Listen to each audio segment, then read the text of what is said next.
Hello everyone, welcome to my channel. तो आज हम लेकर के आए हैं सीबीएसई क्लास 11 के पॉलिटिकल साइंस को, जिसमें आज का हमारा चैप्टर का टॉपिक है न्यायपालिका। तो न्यायपालिका से हम कुछ एक्स्ट्रा क्वेश्चन को लेकर के आए हैं। तो इस न्यायपालिका चैप्टर से आज का पहला क्वेश्चन है, हमें स्वतंत्र न्यायपालिका क्यों चाहिए। तो थोड़ा इससे पहले हम न्यायपालिका के बारे में जानें। तो न्यायपालिका यानी सर्वोच्च न्यायालय, सुप्रीम कोर्ट जिसको बोलते हैं। तो सर्वोच्च न्यायालय भारत की न्यायिक व्यवस्था, भारत में क्या है, भारत की न्यायिक व्यवस्था कैसी है। तो भारत की न्यायिक व्यवस्था इकहरी और एकीकृत है। इसके सर्वोच्च शिखर पर भारत का उच्चतम न्यायालय है। सबसे ऊंचा शिखर पर भारत का उच्चतम न्यायालय यानी सुप्रीम कोर्ट सबसे ऊंचा है, सबसे उच्चतम शिखर पर है, सबसे ऊपर है। उच्चतम न्यायालय दिल्ली में स्थित है। उच्चतम न्यायालय की स्थापना, इसका गठन अधिकारिता शक्ति के विनिमय से संबंधित विधि निर्माण की शक्ति भारतीय संसद को ही प्राप्त है। तो उच्चतम न्यायालय का गठन संबंधी प्रावधान आर्टिकल 124 में किया गया है।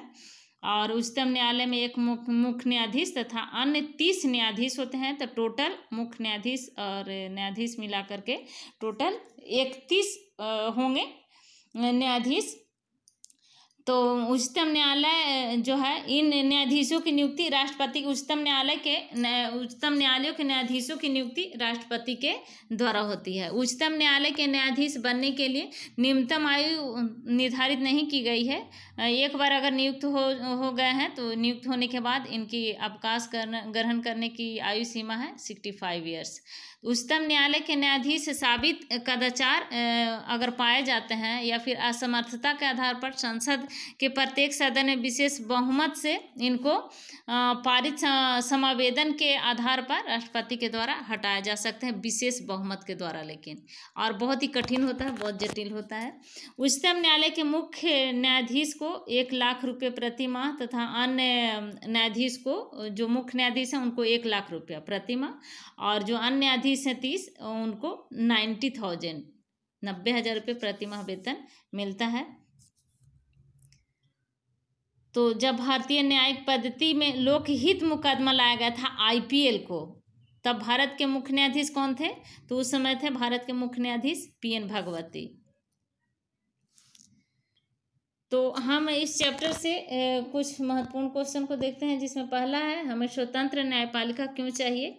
तो हर समाज में व्यक्तियों के बीच, समूहों के बीच और व्यक्ति या समूह तथा सरकार के बीच विवाद उठते रहते हैं। तो हर समाज में, चाहे कोई भी समाज हो, तो हर समाज में एक दूसरे व्यक्तियों के बीच में या फिर समूह के बीच में या फिर सरकार के बीच में, 2 राज्यों के बीच में या फिर केंद्र सरकार और राज्य सरकार के बीच में इस प्रकार का विवाद उठते रहते हैं। तो इन सभी विवादों को कानून के शासन के सिद्धांत के आधार पर एक स्वतंत्र संस्था द्वारा हल किया जाना चाहिए।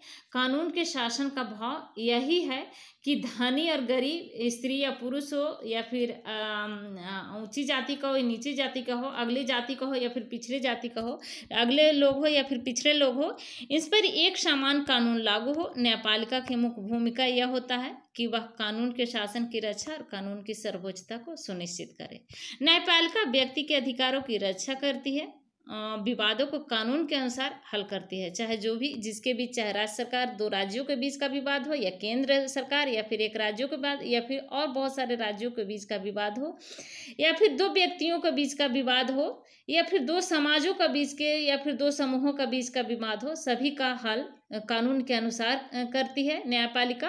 और यह सुनिश्चित करती है कि लोकतंत्र की जगह किसी एक व्यक्ति या समूह की तानाशाही न ले।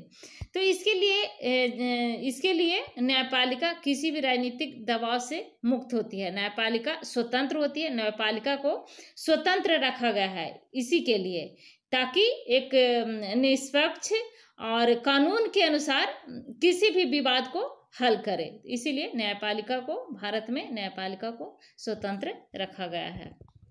भारत के सरकार के 3 अंगों में से न्यायपालिका एक महत्वपूर्ण अंग है।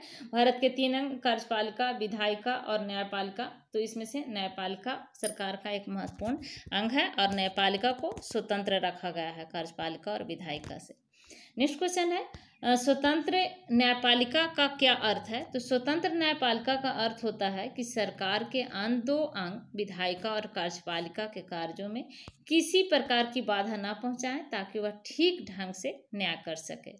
और दूसरा है कि सरकार के अन्य अंग न्यायपालिका के निर्णयों में हस्तक्षेप ना करें। अन्य अंग जैसे कार्यपालिका या विधायिका जो है वो न्यायपालिका के निर्णय में हस्तक्षेप ना करे।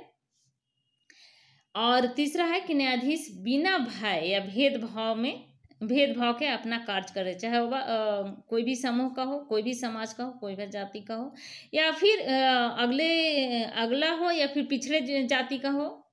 तो इस प्रकार का सभी को संविधान के अनुसार ही उसमें उसका समाधान करे, उसका विवाद का निपटारा करे। तो न्यायाधीश को बिना भय या फिर बिना भेदभाव का अपना काम कर सके। इसलिए स्वतंत्र न्यायपालिका को स्वतंत्र रखा गया है। तो स्वतंत्र न्यायपालिका का अर्थ यही होता है कि न्यायाधीश बिना भय या भेदभाव से अपना काम काज करे और सरकार के जो और अन्य अंग है वो न्यायपालिका के निर्णय में हस्तक्षेप न करे। नेक्स्ट क्वेश्चन है कि न्यायपालिका को स्वतंत्रता कैसे दी जा सकती है और उसे सुरक्षित कैसे बनाया जा सकता है? तो न्यायपालिका की स्वतंत्रता भारतीय संविधान ने अनेक उपायों के द्वारा न्यायपालिका की स्वतंत्रता सुनिश्चित की गई है।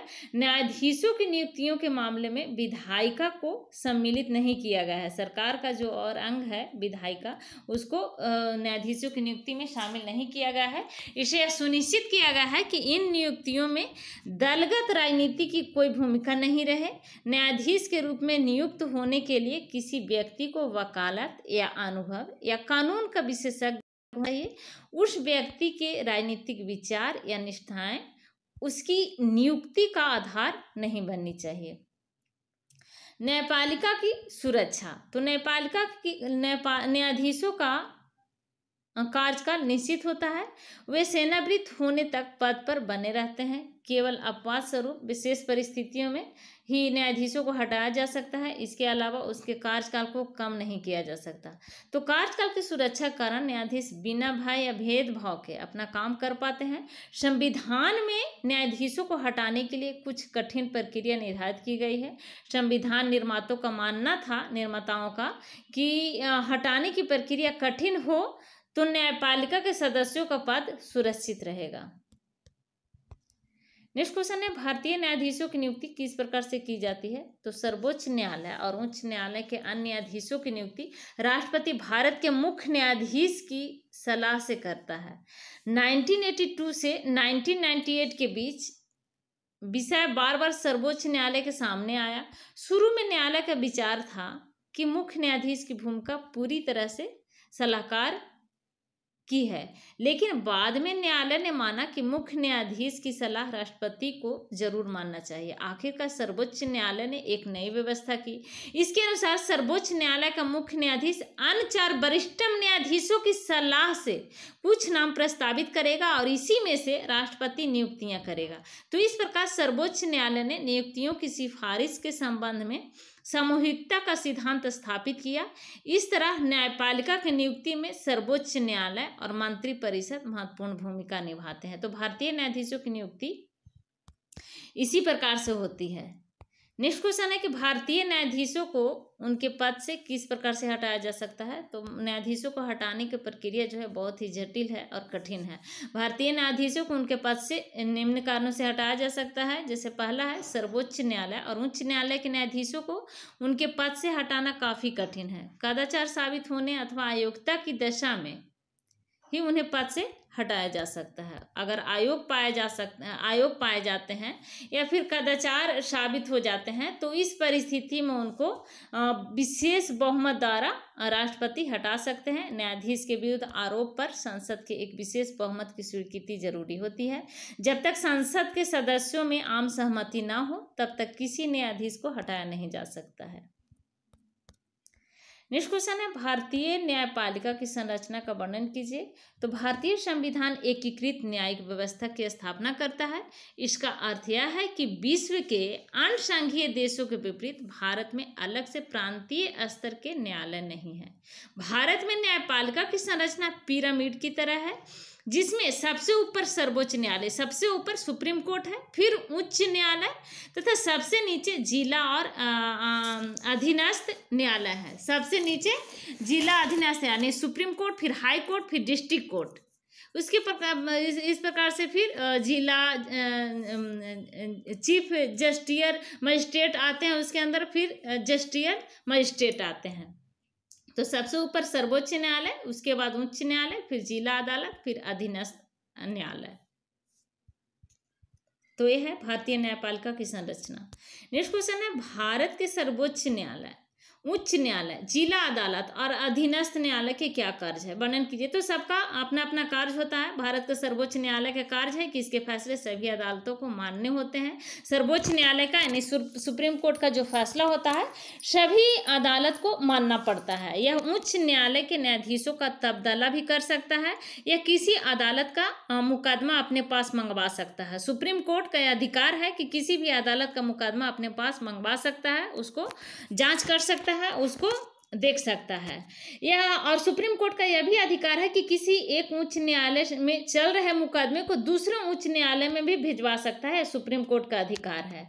और भारत के उच्च न्यायालय के कार्य है, हाई कोर्ट का अधिकार है कि निचली अदालत के फैसले पर की गई अपील की सुनवाई कर सकता है, मौलिक अधिकारों को बहाल करने के लिए रीट जारी कर सकता है और राज्य के क्षेत्राधिकार में आने वाले मुकदमों का निपटारा कर सकता है। अन्य न्यायाधीश अदालतों का पर्यवेक्षण और नियंत्रण भी कर सकता है। तो ये है भारत के उच्च न्यायालय का कार्य। इसके अलावा भारत के जिला अदालत का जो कार्य है वह है कि जिले में दायर मुकदमों की सुनवाई करता है। जिला के द्वारा जितने भी मुकदमे दायर किया जाता है उसको सुनवाई करना इसका काम है। निचली अदालतों के फैसलों पर की गई अपील की सुनवाई करती है और गंभीर किस्म के आपराधिक मामलों पर फैसला देती है जिला अदालत।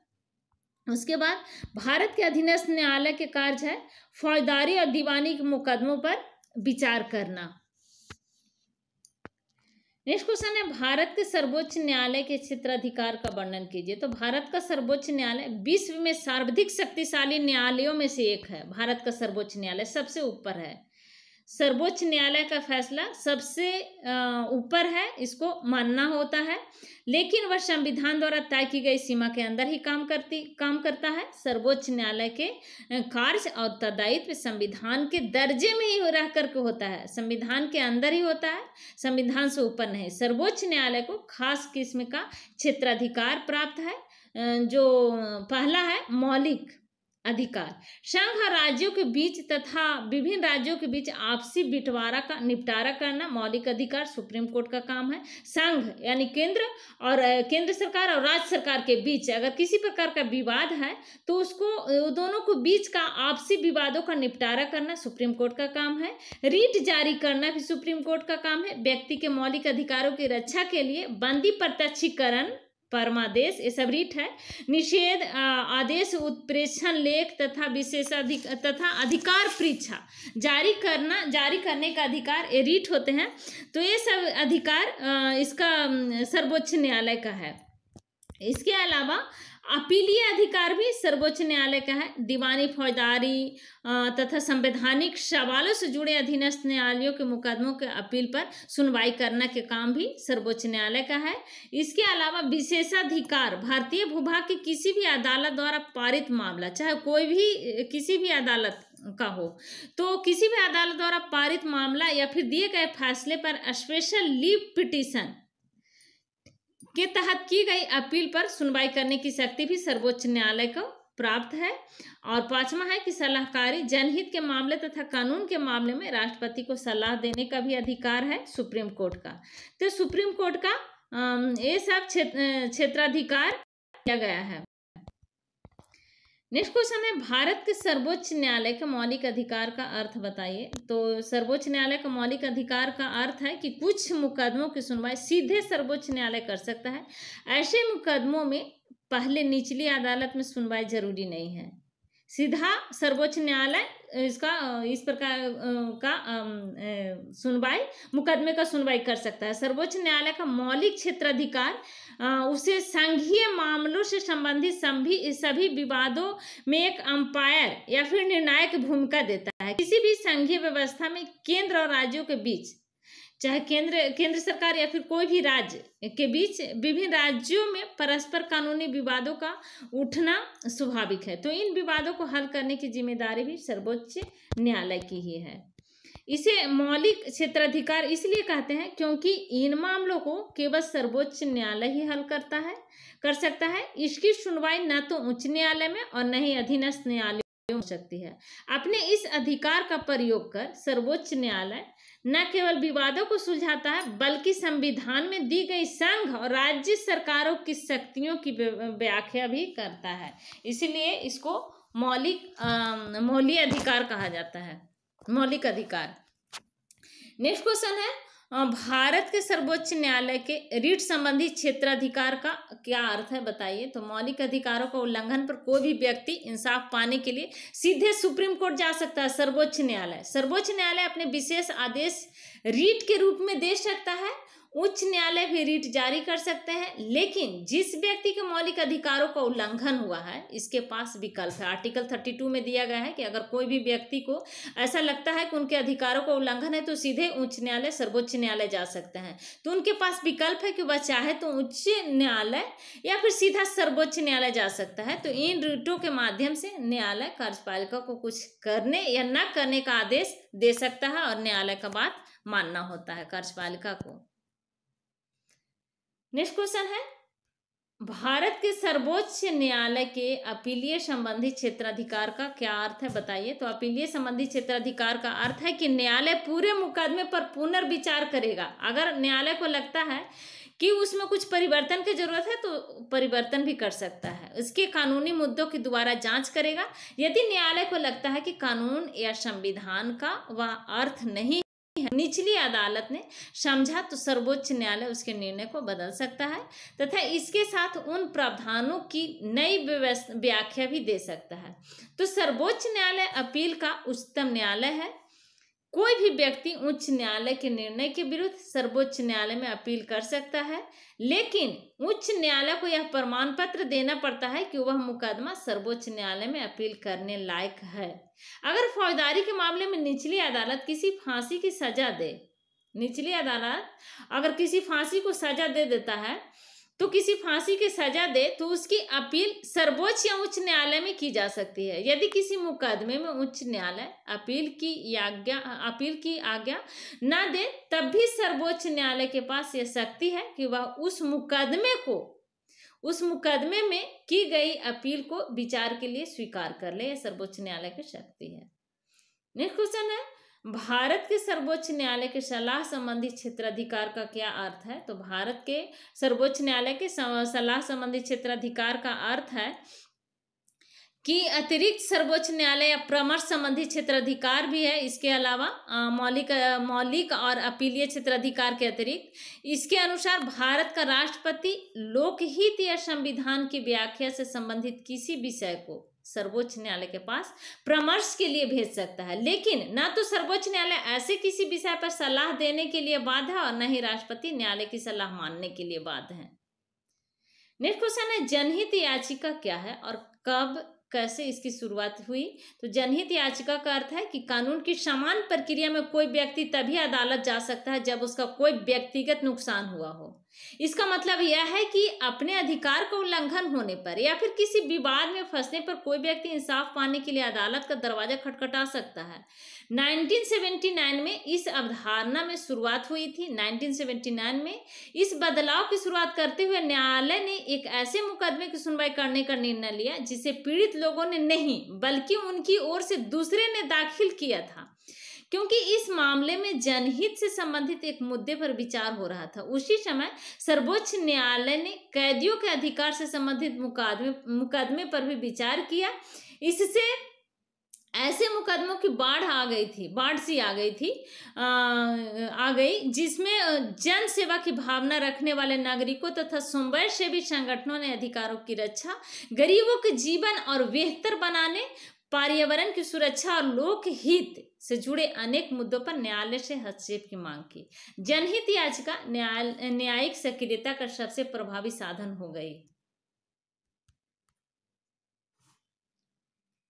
तो ये है जनहित याचिका। अब नेक्स्ट क्वेश्चन है, न्यायिक सक्रियता का हमारी राजनीतिक व्यवस्था पर क्या प्रभाव पड़ा, समझाइए। तो न्यायिक सक्रियता का हमारी राजनीतिक व्यवस्था पर बहुत प्रभाव पड़ा। इससे न केवल व्यक्ति बल्कि विभिन्न समूहों को भी अदालत जानने का अवसर मिला। व्यक्ति जो है, कोई भी व्यक्ति, आम व्यक्ति व्यक्तिगत रूप से भी अदालत जा सकता है, अदालत में जाने का अवसर मिला। इससे न्याय व्यवस्था को लोकतांत्रिक बनाया और कार्यपालिका उत्तरदायी बनने पर बाध्य हुई। चुनाव प्रणाली को भी इसने ज्यादा मुक्त और निष्पक्ष बनाने का प्रयास किया है। न्यायालय ने चुनाव लड़ने वाले प्रत्याशियों को अपनी संपत्ति, आय और शैक्षणिक योग्यता के संबंध में शपथ पत्र देने का निर्देश दिया, ताकि लोग सही जानकारी के आधार पर अपने प्रतिनिधियों का चुनाव कर सके, ताकि लोगों को अपने प्रतिनिधियों के बारे में सही जानकारी मिल सके। तो ये सब चीज को ध्यान में रखते हुए सर्वोच्च न्यायालय ने प्रत्याशियों को अपनी संपत्ति, आय और शैक्षणिक योग्यताओं के संबंध में शपथ पत्र देने का निर्देश दिया। नेक्स्ट क्वेश्चन है, जनहित याचिकाओं की बढ़ती संख्या और सक्रिय न्यायपालिका के विचार का एक नकारात्मक पहलू भी है। कैसे? तो जनहित याचिकाओं की बढ़ती संख्या और सक्रिय न्यायपालिका के विचार का एक नकारात्मक पहलू भी है। इससे न्यायालयों में काम का बोझ बढ़ा है। दूसरे शब्द में अगर हम जाने इसको, तो न्यायिक सक्रियता से विधायिका, कार्यपालिका और न्यायपालिका कि तीनों के कार्यों के बीच का अंतर धुंधला हो गया। न्यायालय उन समस्याओं में उलझ गया जिसे कार्यपालिका को हल करना चाहिए, यानी जो कार्यपालिका का काम था उन सब कार्यों में न्यायालय उलझ गया। तो इस प्रकार से जनहित याचिका को बढ़ती संख्या और सक्रिय न्यायपालिका के विचार का एक नकारात्मक पहलू भी है। तो ये थे हमारे न्यायपालिका चैप्टर से कुछ एक्स्ट्रा क्वेश्चन। तो अगर अभी तक आपने मेरे चैनल को सब्सक्राइब नहीं किया है तो प्लीज़ मेरे चैनल को सब्सक्राइब करें, लाइक करें और शेयर करें। Thank you.